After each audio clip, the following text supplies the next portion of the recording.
Ating siyang purihin, ating siyang sambahin. Siya ay awitan at pasalamatan sa kaniyang kabutihan at walang hanggang kadakilaan. Dakong banal ang lugaring ito, nananahan ng presensya ni Kristo. Mga anghel sa langit ay nagbabantay, pagkat ito ay dakong banal.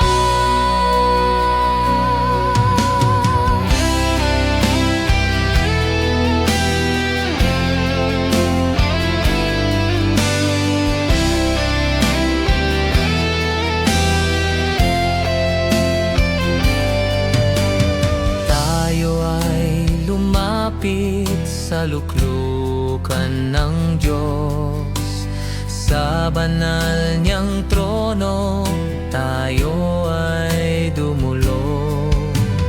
Ating siyang purihin, ating siyang sambahin.